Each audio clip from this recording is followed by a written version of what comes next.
I'm Tim Kittro. This is not NBA Jam. I repeat, not NBA Jam. This is a paid-for introduction for Big Rye and the Fat Guy. Yeah, you can just make it out to cash. Thanks. And are those my smokes over there? I'll take them anyway.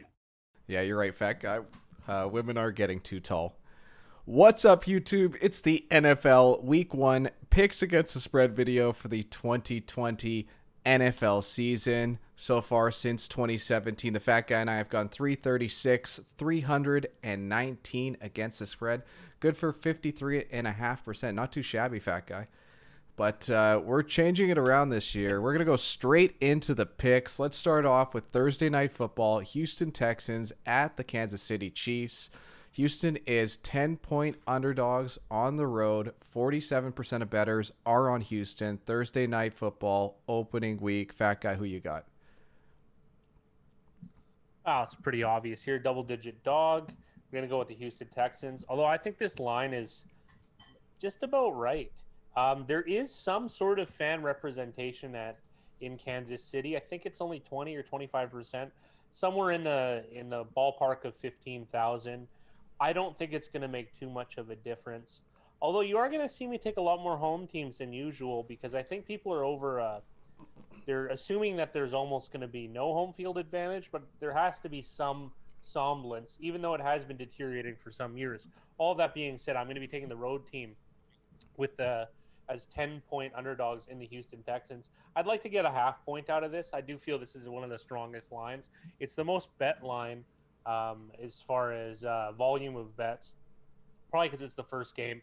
It has the Super Bowl champions. Houston could be a little bit underrated this year for once. I always feel like they're overhyped, but they're maybe underhyped. And who looks better right now is in the public's eyes than the Kansas City Chiefs? No one. So, I mean, I do think this is a solid line. However, though, I do think it could creep to 10.5. There's just very small possibility of that. I don't think it's ever going to 9.5 if they do have it at 10. I like the Houston Texans, but this is really just a contest pick at 10 points. Yeah, from early bettors, it's split 50-50, not only with the bets like you see, but also with the money. I don't really see this line coming off of 10. I think it's 10. It's not going to get any higher. It's not like everyone's going to be jumping on. I shouldn't say that. There will probably be more bets on the Chiefs, but it depends. Yeah, it depends where that line sets.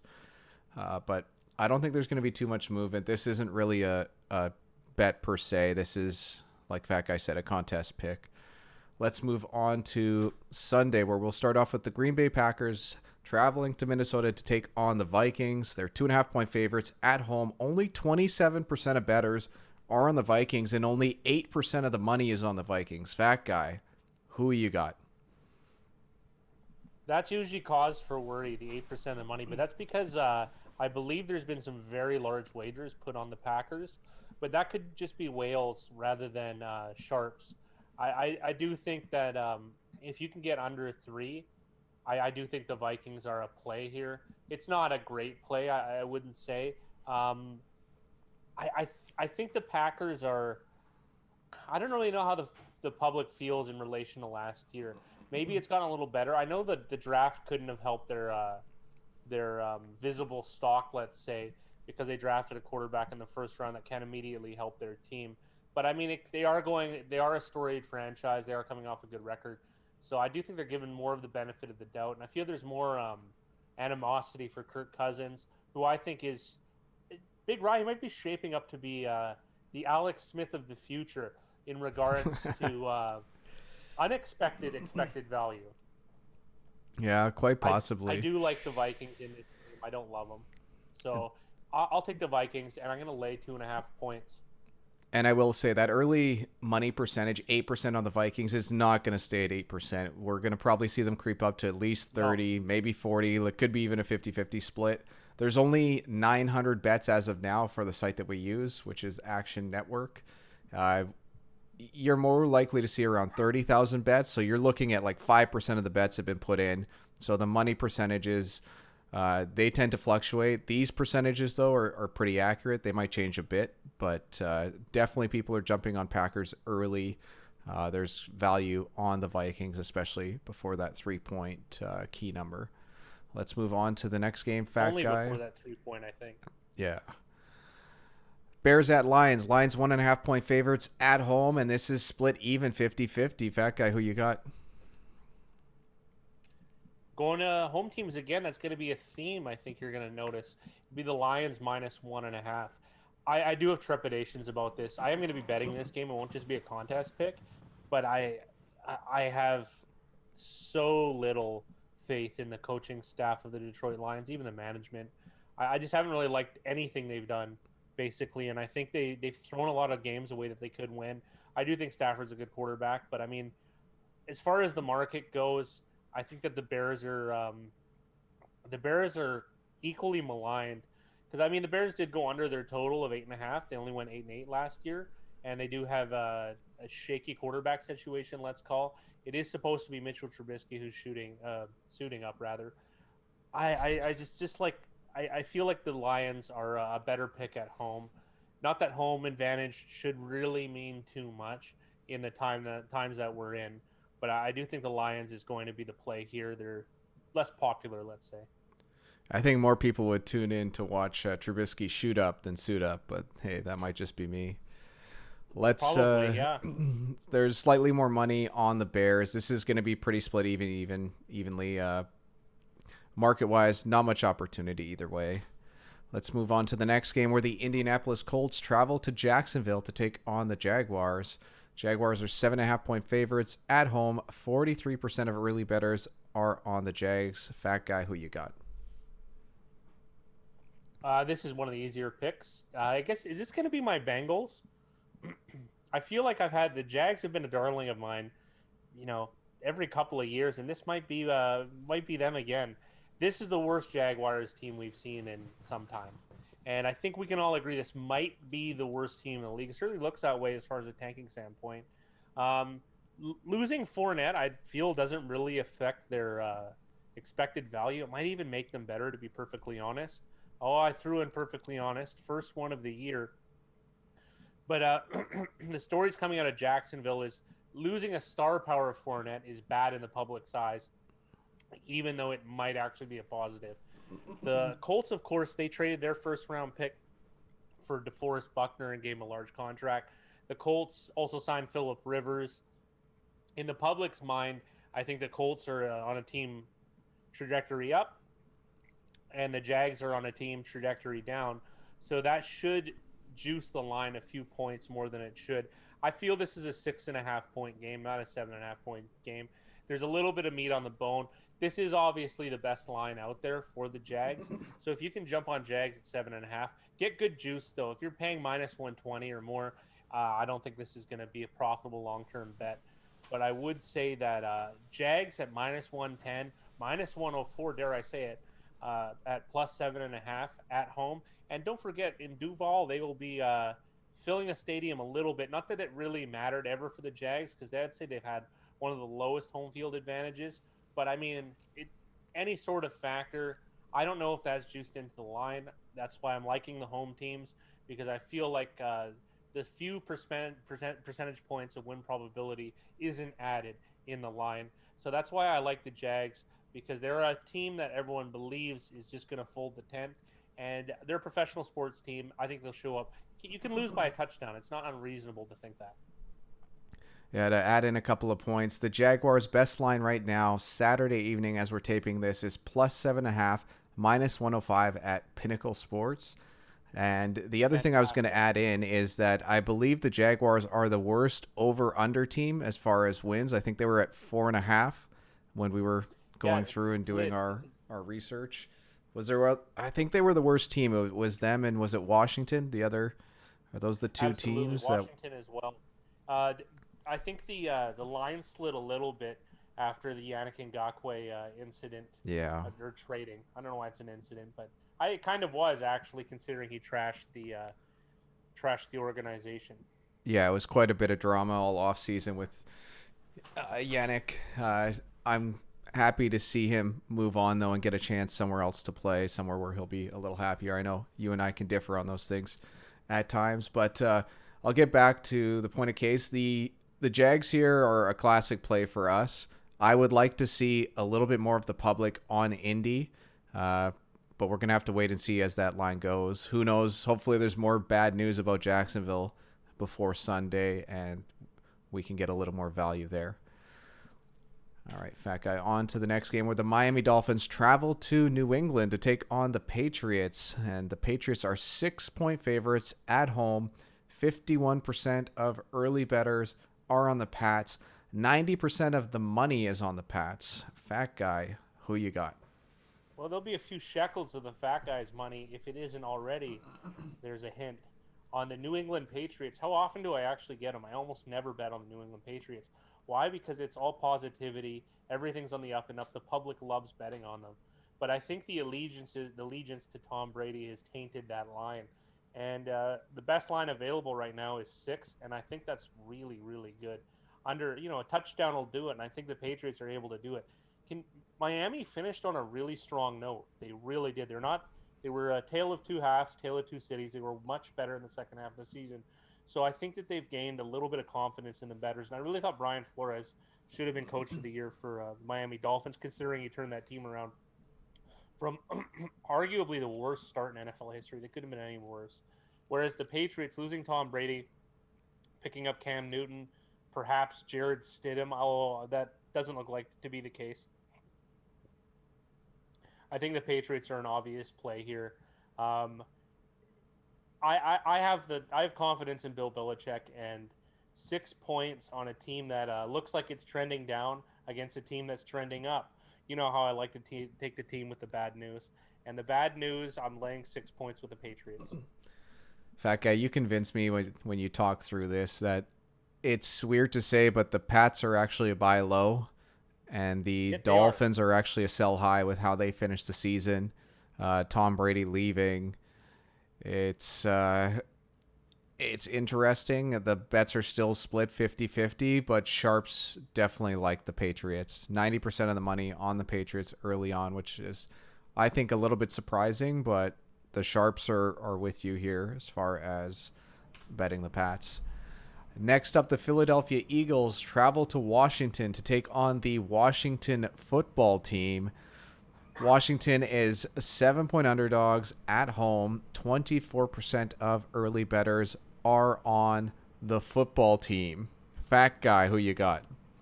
Well, I won't be calling them that this year. I'll be calling them the Redskins, and every year thereafter. Now, the Redskins, can you think of a team that is more buy low than them? I mean, we did mention the Jags, but the Redskins, I mean, they're a horribly run organization, obviously, and they have just about every ounce of negativity around them. I don't mind their coach, Ron Rivera, obviously a retread from Carolina, getting a second chance, but I think this team is a little bit better. They did name Dwayne Haskins a starter, but there's a chance that, I'm hoping, with Alex Smith, they become a tremendously better team, assuming he even gets to play. But even that attempt for this week and going forward, I think it makes the Redskins a better team, and a far better team, actually, maybe even a 7-win team. So I do like hammering the over on the Skins this year, or Washington football team, as they may be on your ticket. And I do like them in this game. This is okay, and this is another interesting one. I always find this to be I guess we'll call it a good omen, Most survivor picks are on the Eagles. That should give you a good indication that a lot of squares are on the Eagles. And a lot of squares wouldn't mind laying 7 points. I think the Redskins, you're going to be able to get a better line. I think it could shoot to 7.5, assuming there is no change at quarterback. The betting market is slowing down right now. It's not on. You can't make a bet yet, but this is what the assumed line was before it went off market. I'm not sure exactly why it went off, but you can't get any money down at this point in time, but you will going forward. I know that was very confusing, but I'm hoping to get the Redskins at +7, possibly +7.5 before kickoff. Give me the Redskins. I know I've been speaking about all of them, but they're really the low point. The Eagles have kind of stayed even keel, I would say, with the public. Give me the Redskins and give me the points. Yeah, from a market perspective, all the games we've looked at so far, I think this is the best value right now. Redskins +7, 24% of bettors. They do have 49% of the money, so sharps are on the Skins. There's a little bit more money on the Redskins, which I like to see. This is one of those market plays that I really like. We'll move on to the next game where the Cleveland Browns travel to Baltimore to take on the Ravens. Ravens are 8.5-point favorites at home. Surprisingly, Fat Guy, only 39% of bettors are on the Ravens. Who you got? Well, I mean, this is going to be a little odd for me to say, despite I am having my signed Jim Brown painting where there you go. and I'm wearing my favorite Joe Thomas jersey and my Lucky Browns hat, if there is such a thing. And I'm just not pumped as far as a betting perspective of this game. I'm excited to see the new Browns, but I really don't see value in betting this game. I mean, whether it's 7.5 or 8.5, the win probability added is so minimal because 8 is just not a key number whatsoever. The difference between 7 and 9 is also minimal too. So I'm not a fan of this game, but I'm going to take the points because when in doubt, I take the points. And point in case, we have over a 53% win percentage, and I believe a lot of that's attributed to my default of taking the points. Are the Ravens a better team than the Browns? Absolutely. There's no question about that. Ravens finished with, I believe, the best record in the NFL last year. But again, it's a sell high situation. That's why there's a possibility that this line could be inflated. Although I do feel that it is accurate at about 8.5, 7.5 at some books. Not everyone's going to be able to line shop. I understand that. But I do think this would, if I were to bet the Browns here, it would be solely as an entertainment bet, which I don't do. So I won't be betting the Browns. But as far as the contest is concerned, it'll be the Browns and 8.5 points. Yeah, the money is pretty even. It's 38% of the money is on the Ravens right now. So the bet percentages, the money percentages are quite even. This is going to be a game that I'm going to watch closer to game time, but it is definitely a no bet right now as far as markets considered. Let's move on to the next game. Still Sunday, the 1 p.m. Eastern time slot. New York Jets travel to Buffalo to take on the Bills. The Bills are 6.5-point favorites at home. 60% of early bettors are on the Bills. Fat Guy, who you got? Well, we've been talking about home teams selling high and buying low. I'm going to be buying low on the Jets. This is one of the few road teams I like this week. Jets 6.5 speaks to me. I do think they're abysmal. I'm actually upset as a fan first and a better second that C.J. Mosley, inside linebacker, is voluntarily opting out of the season. I think he's missing out on one of his few years that he can cash in on a massive payday. Unfortunate for him, but that's his choice. And that leaves the Jets a little bit thin, let's say, at linebacker, despite picking up yet another linebacker from the excellent run franchise in the Baltimore Ravens and Patrick Nwansor. I can't even say his name. It's much like Ngakoue. I'm going to mess it up. You can remind me in the comments section. That being said, the Bills are trending up. Bills are on everyone's radar. Bills were a playoff team. I mean, and Bills are favored to win the division. People are interested in the Bills winning the division. They are a sell high team. And so that 6.5 points and the Jets, I'll be taking this. Don't forget, just last year, the Jets in this exact scenario were favored by 1. And I kind of thought that was reasonable. I do admit that the Jets got a little bit worse. Not a little bit. They've gotten worse. And that the Bills have gotten better. But, maybe I could get the Jets at 7. This is one where I could see the public actually backing Buffalo.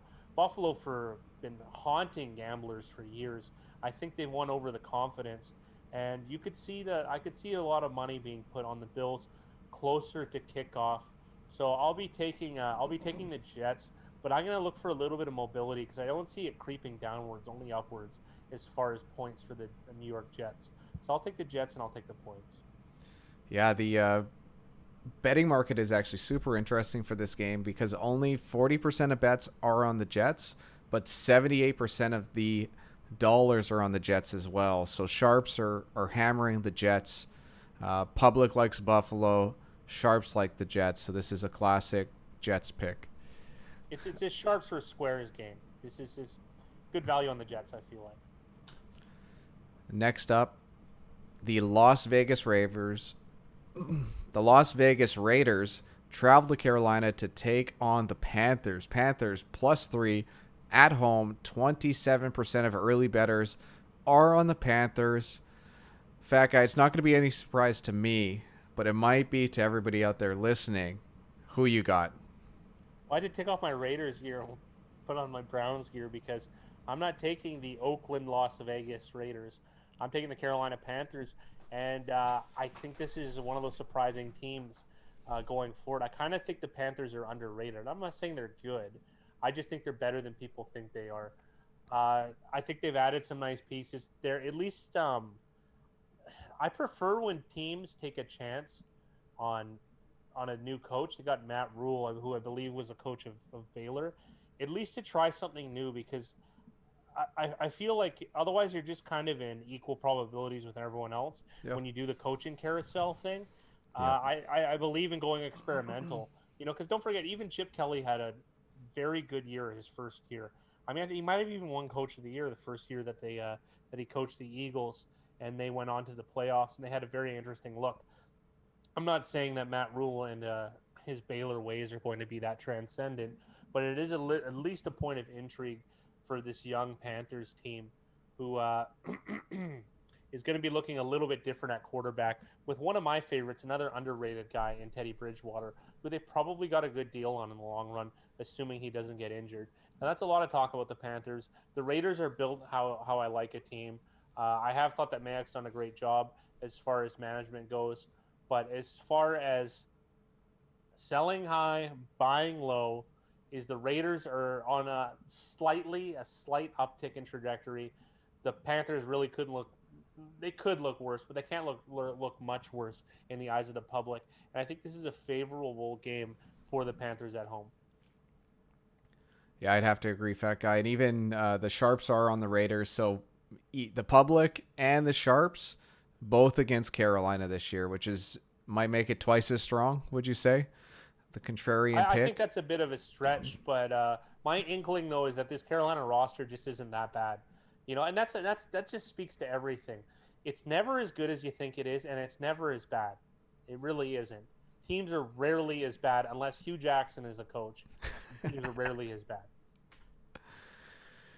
We'll continue at the 1 p.m. Eastern time. We have the Seattle Seahawks traveling to Hotlanta to take on the Falcons. Falcons 1.5-point underdogs at home. 22% of early bettors are on the Falcons. Fat Guy, who you got? I think you guys know where I'm going here. Pretty easy one. It's not that I hate the Seahawks, and I'll reiterate again. We can say Mahomes is, 1B or whatever, but I think 1A is Russell Wilson. I think he's the best coach I think he's the best player in the NFL. He has the highest amount of win probability. However, that's not going to stop me from taking the Atlanta Falcons. Falcons are a do-up team. They are a buy-low team, and I always feel like there's good value early on in the year in those types of spots. I like the Falcons here, and this is my bet of the week, is the Atlanta Falcons. I know it's dangerous going against such a good talent, but I don't see why they can't just win this game outright.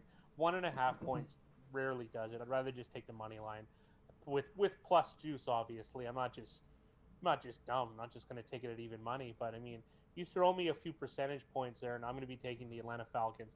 And I'll be taking them on the money line. I like Atlanta. I don't think they're much worse from a talent perspective. But Seahawks have all the clout. They have the I guess they do have the better quarterback and the better thought of quarterback. But it's not like Matty Ice is a bad player. Like, let's be real. Not that I really care too much about players. I care about what the market dictates, because I'll take any team for the right price, because everybody's got a price. And my price would be Falcons with plus money on the money line. So in the contest, 1.5, Falcons money line as a bet. Yeah, this is the exact same market as the Washington football team had. Atlanta, 22% of bettors, but they have 48% of the money. So Sharps are liking Falcons. I'd say public perception on the Falcons is below average right now, and public perception on Seahawks is always going to be high as long as Russell Wilson and Pete Carroll are there. So I agree with Fat Guy. Take the Falcons here. This is on the same level as that Washington bet. So these are the two best market plays of the week. Next up, we're moving to the 4:05 p.m. Eastern time slot. The LA Chargers travel to Cincinnati to take on the Bengals. The Bengals are 3.5-point underdogs at home. 54% of early bettors are on the Bengals. Fat guy, who you got? This is like an obvious pick too. It's the Bengals at home. Now I think I took them every week last year, and I had negative results. Let's say negative results, but I mean, is this Bengals team that much worse than this Chargers team? I don't know. I think this is a coin flip game at home. I know home doesn't mean for much, but still traveling to one of America's great and nice cities, Cincinnati. Uh, I like the Bengals. Of course, they're going to have Joe Burrow at quarterback. They added a wide receiver, although I'm not sure how much T. Higgins is going to add as far as win probability.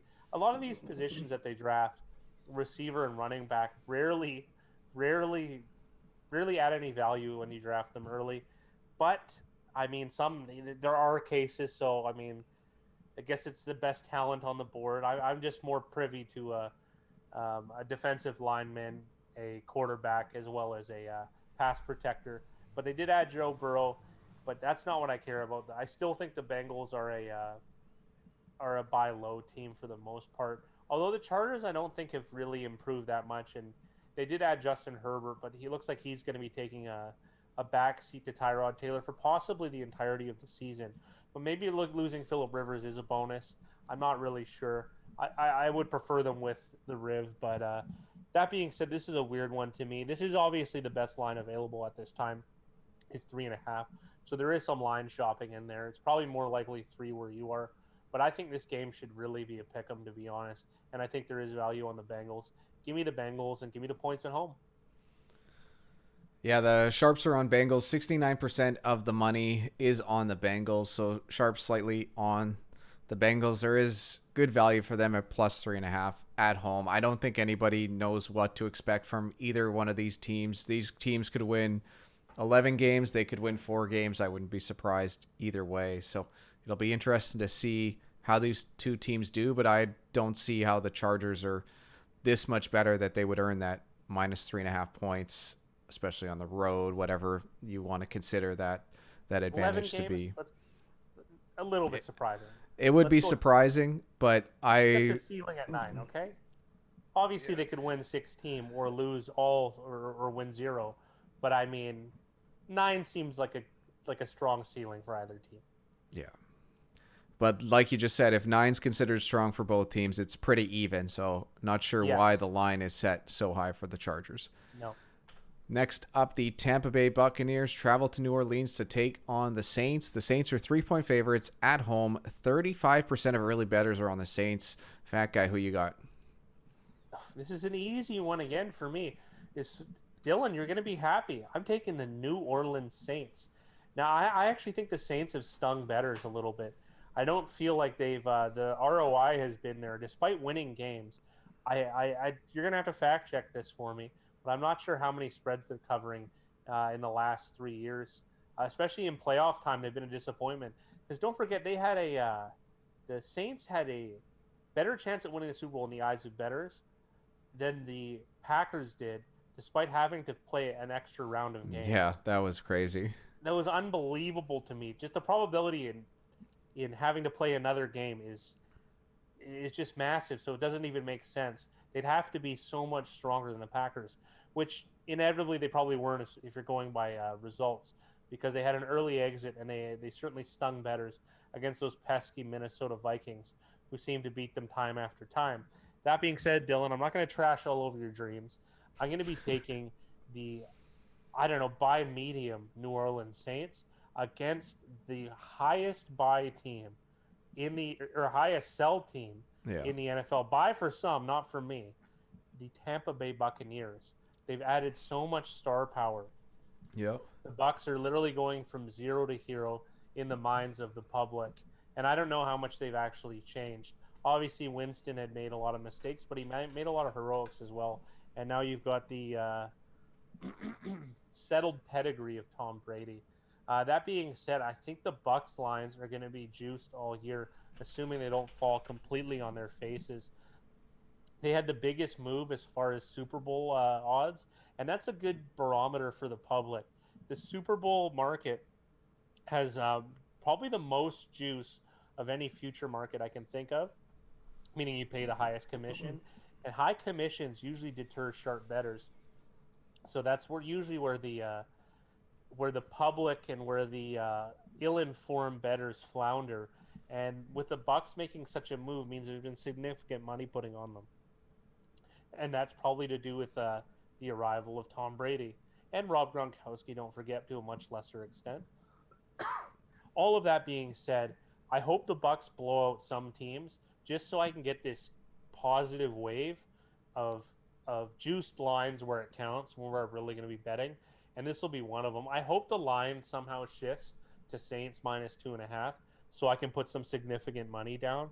But as it sounds, it would be a small play and the Saints for me in the contest and in real life. Yeah, 88% of the money is on the Bucs, so sharps and squares are both on the Buccaneers for this game as far as market plays. But I just want to go back because we were looking over their roster, and they've even added a player since then, and it seems like a fantasy roster that like one of our buddies would want to throw together if they were doing a Madden team. But they've got Chris Godwin, Mike Evans, obviously Tom Brady, Rob Gronkowski, O.J. Howard, Cameron Brate. They've added Leonard Fournette as well as LaShawn McCoy. And then even on defense, they got Jason Pierre-Paul, Ndamukong Suh, Devin White, Levante David, Shaquille Barrett. Like, there's a lot of big names on this team. It's going to be interesting, though, because coaching is very, very key. And people are seeing these players' names and going, this is awesome. They're going to be awesome. But from a coaching's perspective, they still have to get the most out of all of these players. And that's where I think it's a wait and see for the Buccaneers and why there's so much value in betting against them to start off the season. Don't forget, a lot of those players you named, this is their last show. Well, Gronkowski's back from retirement. Like, Leonard Fournette was cut by his team. Like, they didn't want him there. They let him go. McCoy's the same way. Honestly, Brady is the exact same way, too. Super Bowl. Yeah, Brady's the same way. Sue's not the same. Jason Pierre-Paul has lost some fingers since he was good. Yeah, so absolutely. It's there's a lot of star power there, but it's definitely a sell high. Champion, but that might be it. Yeah. On to the next game. 4:25 p.m. Arizona Cardinals, San Francisco 49ers. Niners are 7-point favorites at home. In fact, only 27% of early bettors are on San Francisco. Who you got? I hate laying this number. I wish it was 6.5 so I could load up the cash cannon and fire it on the 49ers. But I'm still going to be taking it for a small play. Niners -7 points. Arizona has another hot team to follow. They're another sell high. I mean, they added Isaiah Simmons, one of the most athletic players, maybe of all time, to come into the league. We're gonna see on that, but he could fall victim to the same thing as former Michigan standout for the Cleveland Browns. Oh, I'm missing his name. He's already on New York. Safety, Jabril Peppers.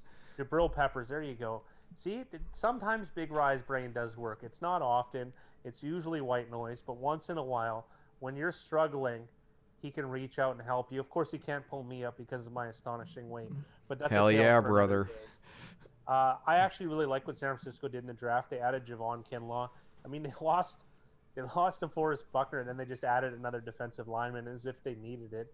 They have a rotation where D Ford isn't even starting, really. I think the Niners are a really strong team. They're well coached. I understand they blew a lead in the Super Bowl. That's neither here nor there. I think they're a better team than the Arizona Cardinals. 7 points I don't think is unreasonable. I will be taking the 49ers in a contest and a small bet in real life. Give me the Niners, and I don't mind laying the 7 points. But 6.5, some cash will come down. I can promise you that.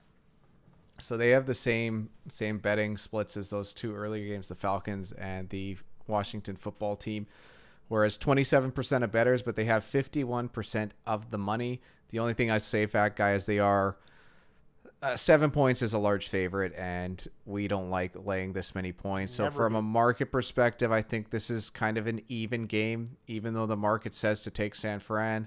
They are big favorites. To me, this is kind of, I'll pick San Fran, but it's a stay away for a bet. Next up, fat guy, we're on to Sunday Night Football, 8:20 p.m. start, where the Dallas Cowboys travel to L.A. to take on, apparently, the lowly Rams.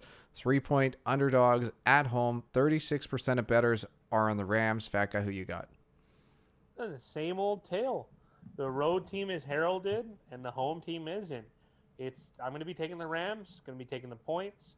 I hope to try and get 3.5. I doubt that's ever going to be available, but we always want to talk about when's a good price to buy. When's a good price to buy? And the Rams at plus 3.5 would be a perfect scenario. They're another team where you have a down season. They're in the toughest division in the NFL. It's hard to believe because it used to be the worst in Arizona, Seattle, San Francisco, and the LA Rams. I mean, when Arizona is the worst team, in theory, obviously anything can happen. That's a really, really, really strong division. One of the strongest we've seen in some time. So I mean, maybe that's a reason why the Rams are losing some coin flips that they won earlier on in Sean McVay's coaching career, who still is one of the best coaches in the NFL, might I add. All of that being said, the Cowboys are a sell high again. I think part of it's the flashy CD Lamb pick, and the success of Michael Gallup, for instance. Gallup is a quality receiver. Amari Cooper, of course, Ezekiel Elliott, re-signing of Dak Prescott. All of those things culminate into a lot of excitement, and let's call it it plays to the Square sensibilities. They're popular in that. A lot of the players are going to be on fantasy teams and stuff like that. So think about the popularity of the betting public will lay with Dallas. Whereas the Rams, they lose Todd Gurley, even though that could be drafting Cam Akers. Could that be an upgrade? Absolutely.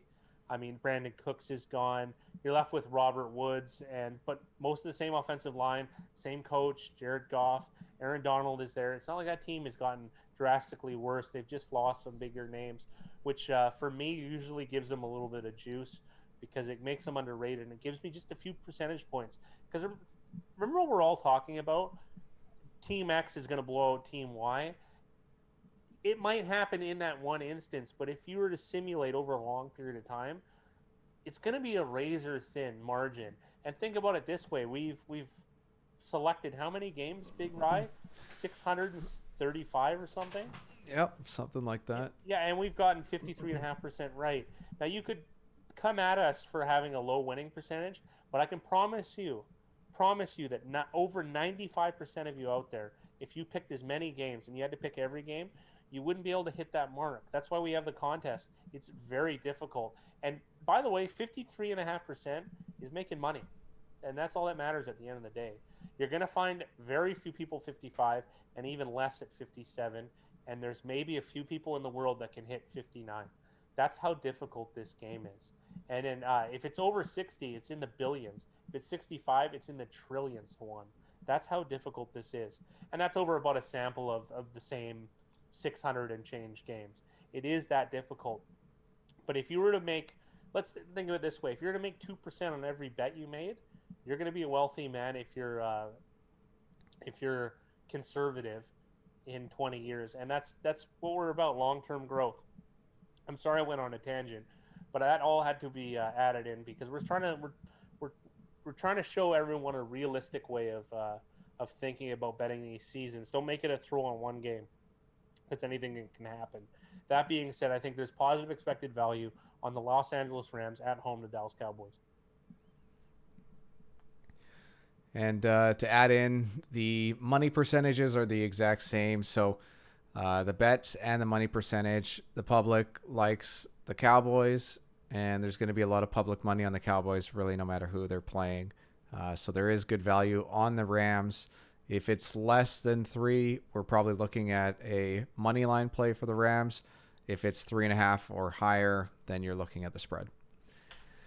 Fat Guy, on to the first of the Monday night doubleheaders, and the Pittsburgh Steelers are going to be traveling to New York to take on the Giants. The Giants are 4.5-point underdogs at home. 25% of early bettors are on the Giants. Even less money is on the Giants. Fat Guy, who you got? Well, I think it's pretty obvious here who I'm going to be taking, and it'll be the New York Giants. Let's be honest here. It's another buy low. They had an abysmal season. I thought they were going to be better last year. I really did. I don't like this team. There's a lot about this team that I don't think is good. On defense, I think they're pretty atrocious. They don't really have any pass rushers. They have 3 pluggers in the middle in Dalvin Tomlinson, Leonard Williams, who remains to be seen if they're going to be able to keep for this upcoming year or the year after this one. They'll have him this year, as well as first round pick, the dancing bear out of Clemson. Big Ryan gonna have to fill me in. I'm forgetting it right Dexter now. Lawrence. Dexter Lawrence. There you go. Big Rye on the ball here. I wonder if he's using a computer or it came from his big brain. We'll all have to remain and see. Put in the comments what you think he actually did.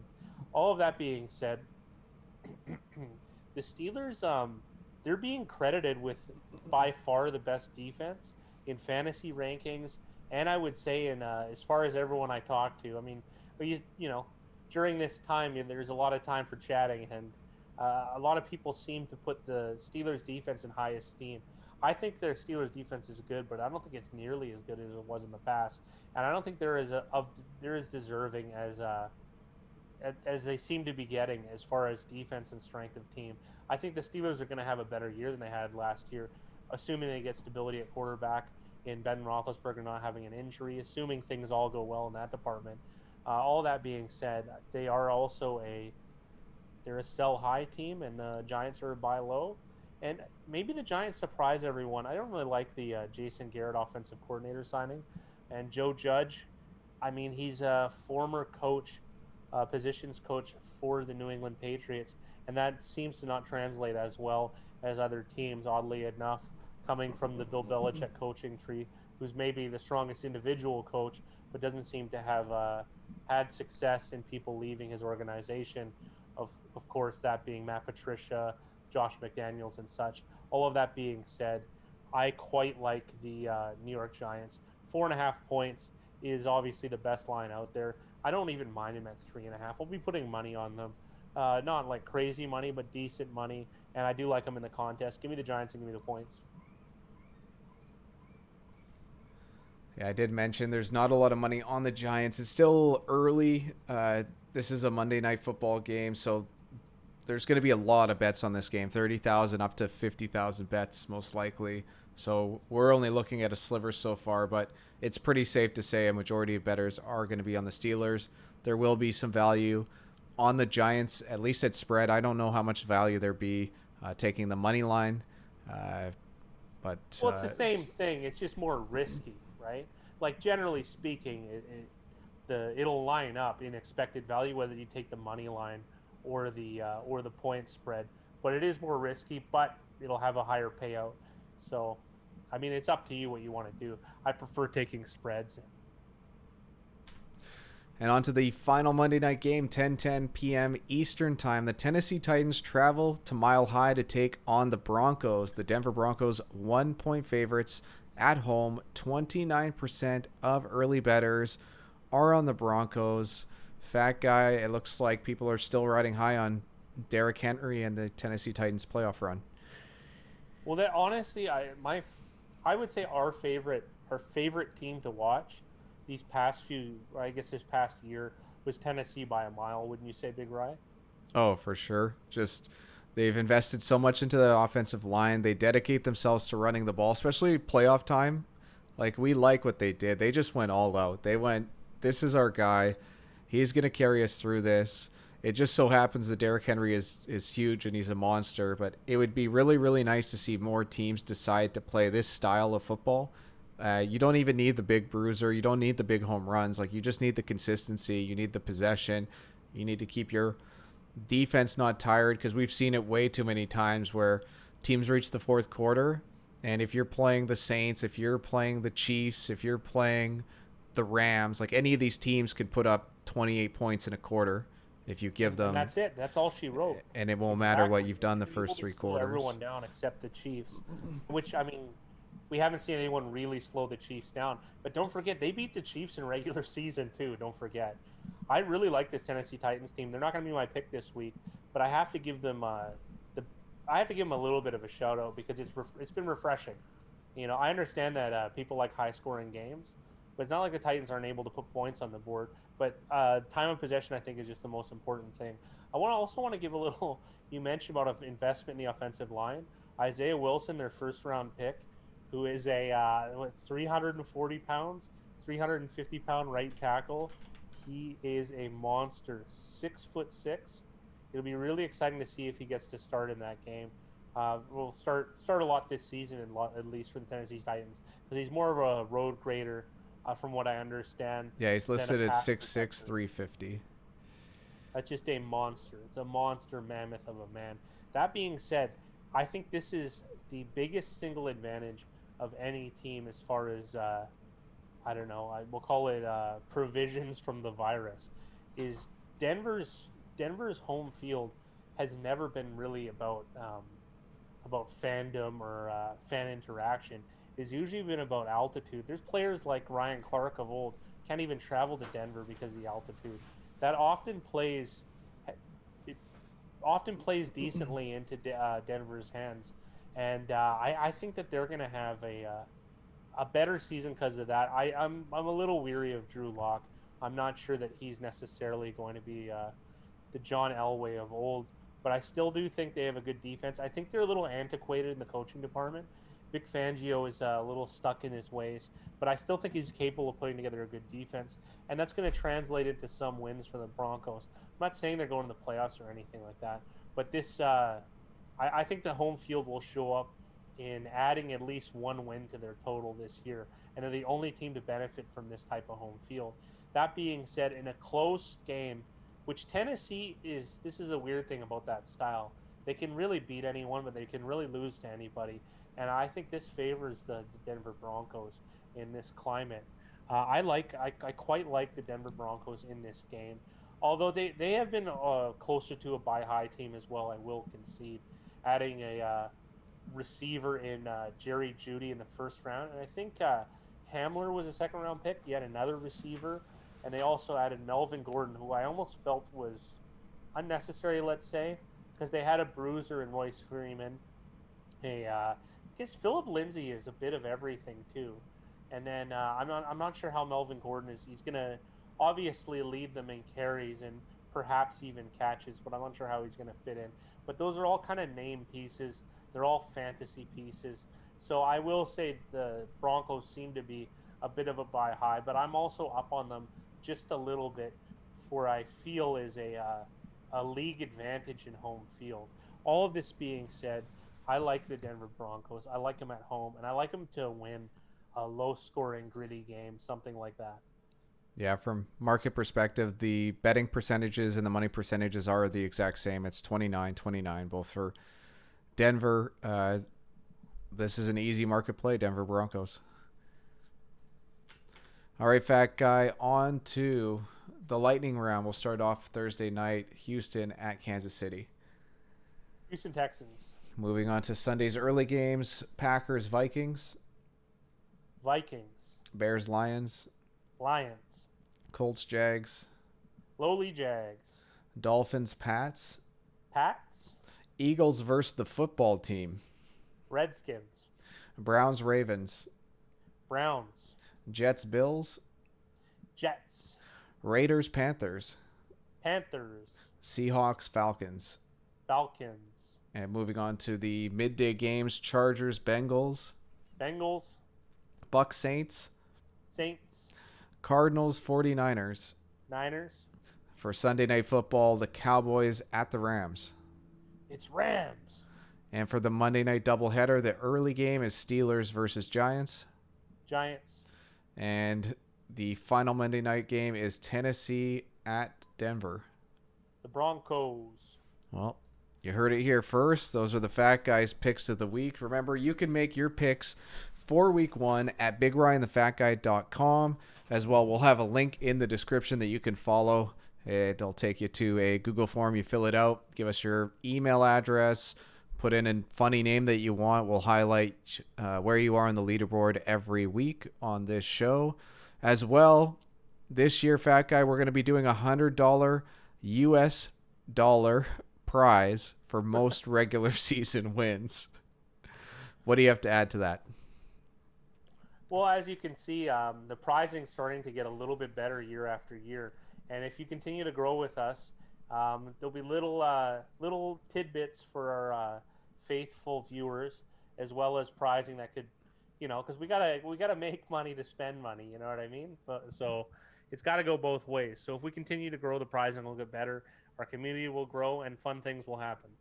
And speaking of growing and fun things happening, we are going to be live streaming 2 fantasy drafts Tuesday at 9 p.m. Eastern, as well as the second draft Wednesday at 9 p.m. Eastern. This is highlighting, we sent an email out to anyone who participated in last year's picks contest, and we have 2 12-team leagues of people that were interested in competing in a fantasy contest for this season. So we're going to be making videos as well highlighting this fantasy contest. It's going to start on Tuesday. It's going to start on Wednesday with these drafts. So you guys come join us at Big Ryan the Fat Guy's YouTube channel. Watch us live stream the Tuesday draft, the Wednesday draft. The winner of this fantasy contest is also going to receive $100, a trophy, a t-shirt, and probably the most valuable out of everything, Fat Guy, that Dylan Toddfield cameo style video. We've seen 1, we've seen 2. They've both been great. Dylan knows how to bring the fire even more than I am right now. But also, guys, participate in this season's picks contest for a chance to enter next season's fantasy contest. And like the Fat Guy said, $100 this year, trophy, t-shirt, that's all nice. The more interest we can get, the bigger we can make this going forward. So participate in this. It's a shit ton of fun. Everybody who saw us last year participated in this. Wish they were there from the start. So make sure, don't miss week 1. Get your name in, get your email, make your picks, see if you can go 16-0, see if you can beat the Fat Guy and I, and just come here, have fun live streaming with us during games. Whatever you want to do. Fat Guy, what else you got to add to that? Yeah, all that prizing is everyone's going to get there's going to be 2 leagues of 12. The top 4 from each league will go on to a playoff league, and the winner of the ultimate playoff league will win all of that prizing. So you'll still get a t-shirt every week if you win the picks contest, and if you win your fantasy league, you will also get a t-shirt from us to you. Yeah, there's a chance it might even be in one of those infamous Fat Guy McDonald's bags. So possible. It's possible. possible. I don't think I'm allowed at the one near us anymore. Well, that's too bad. It's too bad it's so close to that elementary school. Am I right? Yeah, good one. Yeah, that's terrible. I'm definitely going to forget to cut that out. So that's the NFL Week 1 picks. Thanks for joining us. Fat Guy, thank you for all your picks this week. And you got anything clever or witty to say for the end of this video? No, we'll just probably cut it down because, obviously. All right, perfect. Remember to like, comment, subscribe, whatever bullshit on YouTube, and you guys have a good day.